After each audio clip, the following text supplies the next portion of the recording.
Hello Wargamers, my name is Dragonheart, the Prince of Wales, and welcome to my YouTube channel. This is a very unique video for the channel. This is my first video for Warhammer the Old World. I'm a brand new Wargamer. I've never done any tabletop gaming in my entire life. I got into Warhammer through the Total War Warhammer games, and I have to say this right now, a big thank you to my friend Lord Rexasaur, also known as Paul, that's his name, who's been a great help to me in getting me to learn the rules and to play the game and things such as that. So I wanted to make this video as sort of a first video for the channel for Warhammer the Old World, to talk about my first few battles with my friend Paul, to give you sort of my thoughts and feelings and my experiences with the game so far, and a quick recap of all of that then as well. I have some ideas for some future videos on the channel for Warhammer the Old World, which I will be teasing later on in the video, so stay tuned for that. If you like the sound of Warhammer the Old World, Warhammer in general, tabletop gaming, or if you just like me for some reason, then by all means drop a like on the video and subscribe as well for more content. But without further ado, let's dive into it and talk about my very first battle of Warhammer the Old World. So in my very first battle of Warhammer, I decided to use Tomb Kings, because that's what I've been collecting, that's what I've been playing with. And my friend Paul got the starter set for Bretonnia. So we had the two starter sets, 1,250 points each, against each other. And we kept things simple for the first battle. We had an open field battle. Our army, his army, pushed towards each other. May the best person win. Just very straightforward stuff. I had my Lich Priest on the Bone Dragon. I had a unit of chariots. I had skeleton warriors, archers, the usual stuff you get in the starter set. And I was very, very new and naive to the game. I obviously have never played Warhammer or tabletop games before, so it was a bit of a learning curve for me. I have watched people play on some battle reports. I've watched people such as Rogue Element Gaming, who's one of my favourite channels for watching battle reports. He's got great infectious kind of personality. He has his camera set up, so you're sort of in the game with him sort of thing. He does a little narrative spin at the start of each battle as well, which I really appreciate. And I've been watching him, but by watching his videos, he tends to cut the movement phases out completely. So in my first battle with Paul, I was fighting him and I was like, excuse me, bonsoir, how do I move my units? I don't know what I'm doing. So he's like, oh yeah, you've got this metric, you know, like movement 4, movement 5, etc. And you can measure up and you know, do that movement, just do it in the movement phase and that sort of stuff. I was like, okay. So I had to ask a few, like, what I consider daft questions. But I was brand new, I'd never played before. But like I said, Paul has been fantastic with me. He's helped me so much getting into this game. And I learned so much from that first battle. Now, early on in this first battle, I said to him, movement is so important in this game. And he was like, you're bang on the money with that. Like, movement is very important.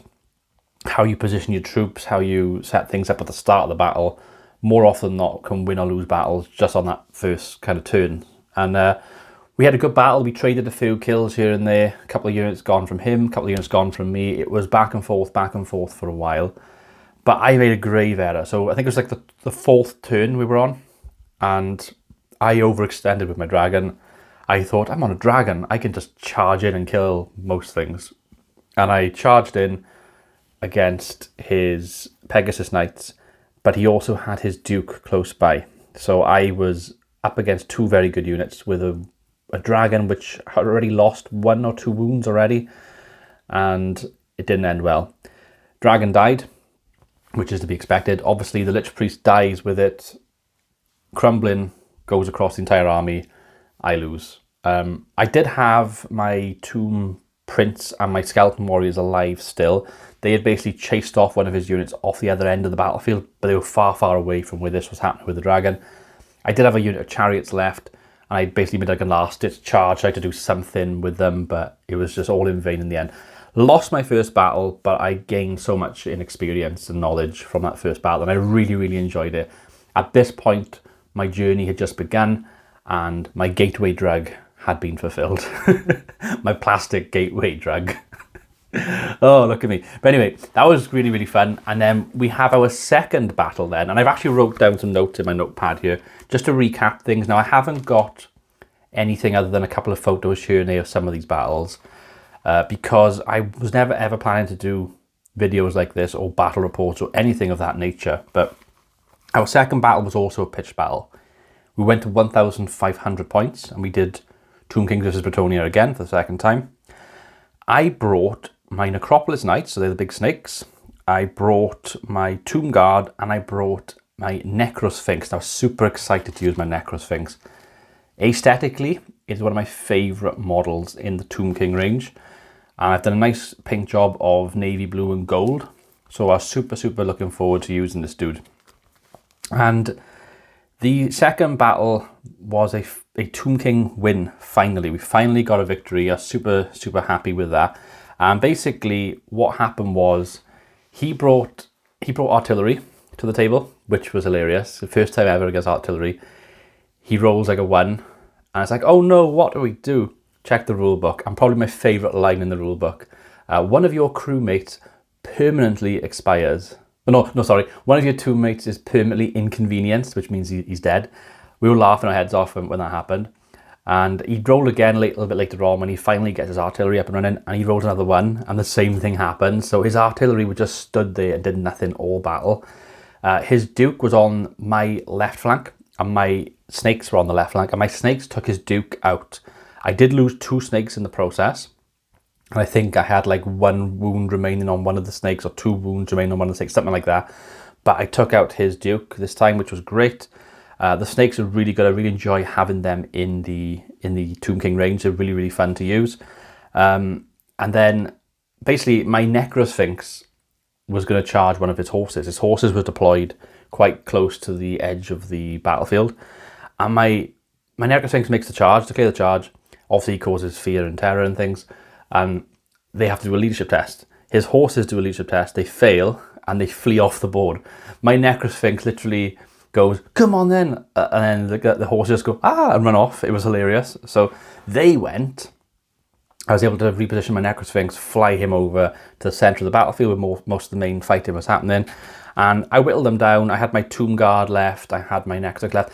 My Bone Dragon had my Lich Priest on again. And unfortunately, I lost them again. Crumbling did set in, but it was like turn 5. I still had a lot of troops left, so it didn't affect me too much. I did lose a few wounds. I lost my remaining wound on my snakes, so they went eventually. But most of my other stuff was okay to an extent. And all he had left were a couple of peasant archers and a malfunctioning artillery piece. That's all he had left on the board. It was a great Tomb Kings victory and my first victory in Warhammer the Old World. I was super thrilled with this. Moving on, we have our third battle. Again, Tomb Kings versus Bretonnia. And this is meeting engagement. So this is the one where you have basically corner-to-corner deployment. I gotta say this now, I'm not fond of this rule whatsoever. I watched a Mordian Glory battle report or battle recap or tournament recap video recently, and he said that in his third and final game he faced Bretonnia, which is what I'm facing in this recap here, and he said that basically the deployment messed up his opponent and his opponent didn't have units on the table at the start, and that's what happened with Paul by here. So we roll a dice for each unit, and if you get a 1, they don't deploy first turn. They then come onto the battlefield on turn 2, and you can use them properly on turn 3. So it's half a battle without your units. It's so annoying. I feel like you can get away with 1 or 2, but if you lose more than that and your opponent hasn't lost any, or only lost like 1, you're at a massive disadvantage. And this is what happened here. He has his unit set up. I think he had like 9 or 10 troops, something like that. He has 4 1s. I think one of them was his Duke as well, and I think he lost his magic user, his damsel, I think. Both of them were 2 of them. They all go. He's got nothing that he can offer in the way of like a defense on that first turn. I only get 1 on the dice, and that is my Necrosphinx that cannot deploy. Everything else I can deploy. My army is changed slightly from game to game. So I no longer have the dragon. I've ditched the dragon for this. My Tomb King is in the Tomb Guard unit, and my Lich Priest is now on horseback. I have a Bone Giant for the first time. That's what I've done. And basically, I have the advantage. I have the numbers advantage. He has 4 units off the table. I have 1 off the table. I go full on charge. Chariots up the right flank, charge right in. I have my snakes on the left flank, charge right in. I follow them up with some horse archers to, cause some issues for him, shoot into his flanks, that sort of stuff. and I move my entire army up as far as I can. And basically, I only lose, so if memory serves me correctly, I lost my horse archers because they were like cheap and nasty units. They only cost like 70 points, 80 points, something like that. They went, that was fine. They just caused a bit of a nuisance. That's what I wanted them for. And the only other unit I lost in the entire battle was my Bone Giant. I was a little bit disappointed with the Bone Giant, but my Bone Giant did fight against his Duke. His Duke slayed the Bone Giant with Monster Blow, or Killing Blow, whatever it is. And basically, I tumbled, or timbered, onto his Duke, took a wound off his Duke. His Duke was softened up, and then I was able to go with my Tomb Guard and my General and finish the Duke off. And by this point, he's finally against some units on the battlefield, but they're deploying too far away from the action, and I'm able just to completely envelop him and crush him. And it was a great win. But was it a great win? Because it was kind of a hollow win as well. It was more so the rules went against him. The dice rolls favoured me and didn't favour him, is what I would say with that. But it was a Tomb King's win, and we're now 2-1 up in the personal series. We now move on to the fourth battle as I turn my page. And we went for Command and Conquer for this battle. So again, Tomb Kings versus Bretonnia. And this was a really fun battle. I brought Prince of Popus for the first time. I'm not really keen on the model itself. It's a little old-fashioned metal model. Very hard to paint. I'm not very good when it comes to painting. I've been watching a lot of like Decrepit Gaming videos. He does like Army Painter speed paints. And he does a lot of like the Tomb Kings and like Orcs and Goblins and how you should like paint and you know, good sort of guides on how to do it. And I really appreciate those videos. They're really, really good for someone like me who's brand new to the hobby and hasn't got much experience painting miniatures. But metal miniatures do my sweet in. They are so hard to paint compared to the normal plastic ones. But anyway, Prince of Popus, he's finally on the table. He's finally in my army. I used him for the first time in this battle.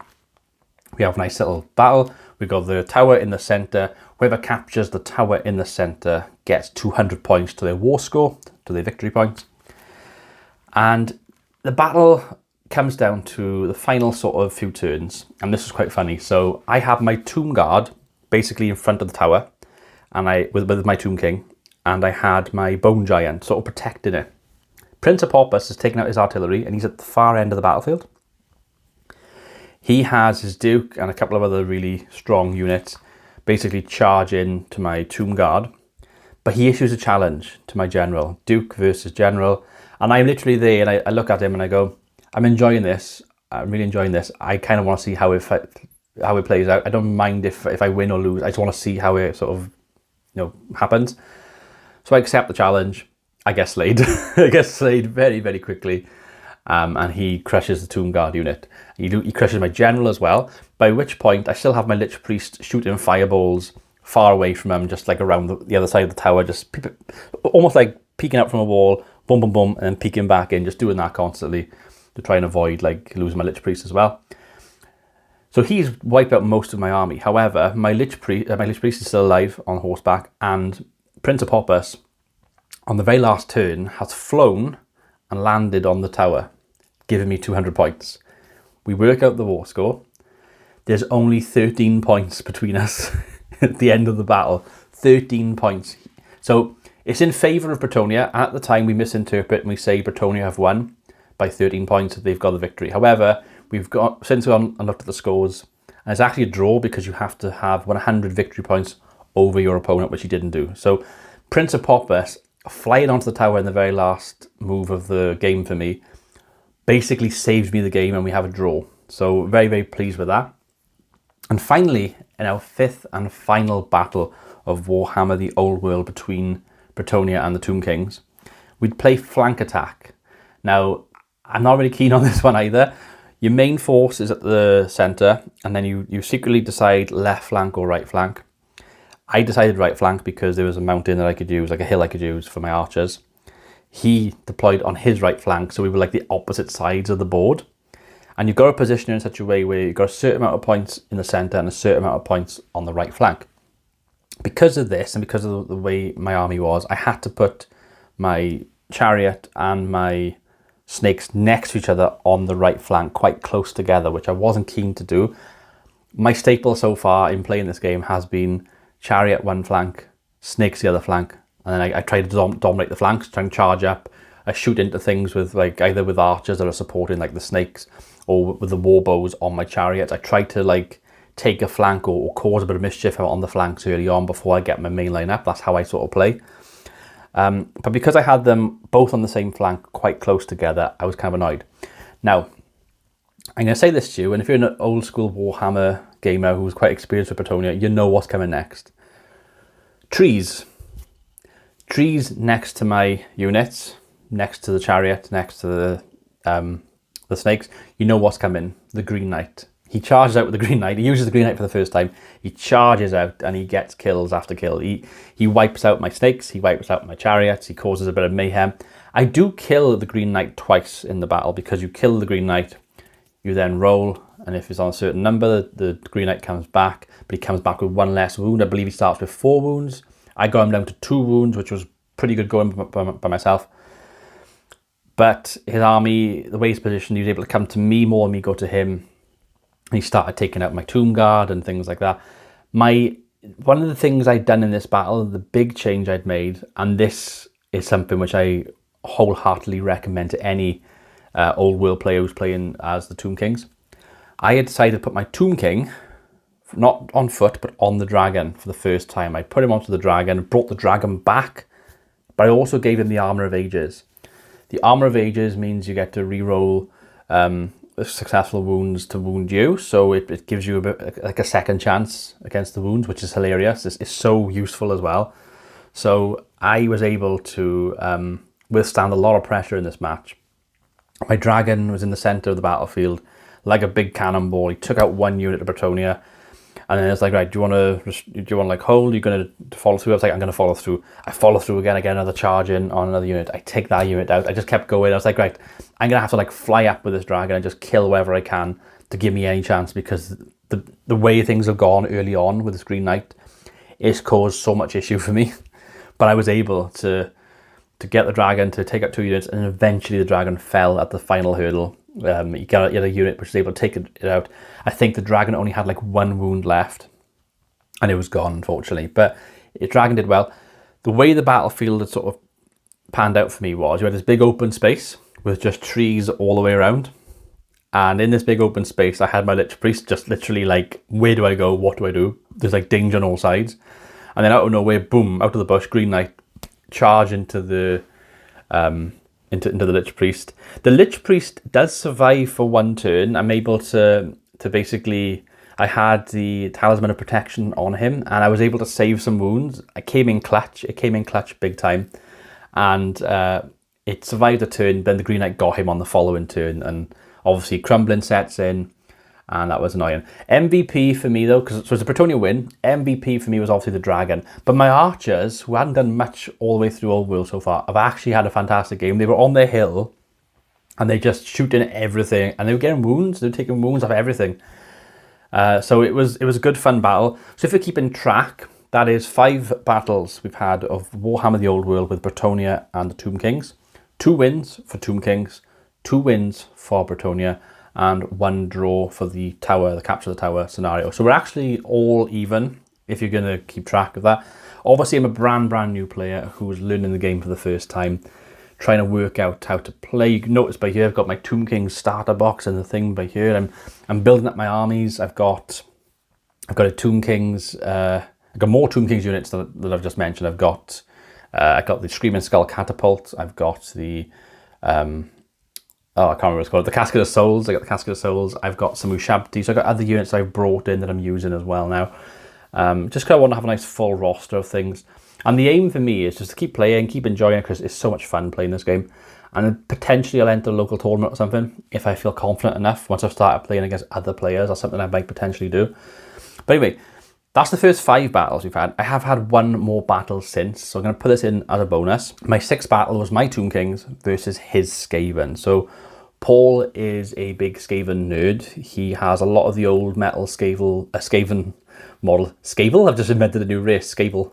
The old metal Skaven models from back in the day. And he used them against me. Now, obviously, Skaven are not supported in the old world.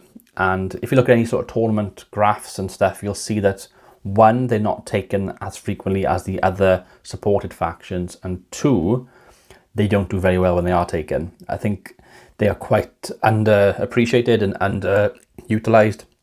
A lot of their units are quite weak in comparison to other weak units, I suppose. And that was definitely the case here for a lot of the units he brought. So in this battle, it was breakpoint. So you just annihilate your opponent. There's no turn limit. You just keep going until one person concedes or you completely wipe out the other army. So 2,000 points. I had my Necrosphinx, I had my Bone Dragon, and they were in the center of the battlefield. I was up against his Storm Vermin and his Screaming Bell, which was his general. But they were enveloping the dragon. So the Screaming Bell had a rear charge on the dragon while the dragon was against the Storm Vermin. Oh my god, the dragon made some saves with the Armor of Ages, which helped so much. I was then able to weaken both of them slightly. But then the Necrosphinx was able to fly over there, get a rear charge. So literally like a conga line. It's just like 2 rear charges and then 2 units either side, just a big line. And basically, the Necrosphinx came in clutch, was able to kill the Screaming Bell with the assistance of the dragon. The dragon can then focus on the Storm Vermin, wipe them out quite easily. But one of the things, this is probably the biggest thing I'm going to say now, if you're playing Tomb Kings, take a Hieratic Jar. I think it only costs 5 points, maybe 10 points, something like that. Very, very low cost, but it's so clutch. I had a Hieratic Jar. I said to him on halfway through the game, in the middle of this battle, I'm like, I'm going to pop a Hieratic Jar. I can use a Rise twice. I make 2, I get 2 additional health points. I buff up my health, I can't remember what it's called, not saves. You know what I mean? My mind's gone blank, but I get wounds. There we go. I got there eventually. 2 wounds. I had 1 wound remaining, and I get it back up to 3. He wounds me in combat. I go back down to 1. So by using that extra additional Hieratic Jar, my dragon survives the battlefield, survives that particular battle. We kill his two of his best units, and then basically his Storm Vermin, his Engineer, all of them, they flee and they crash into his backline, causing panic checks, which cause further fleeing, and his whole army just wiped out in one go.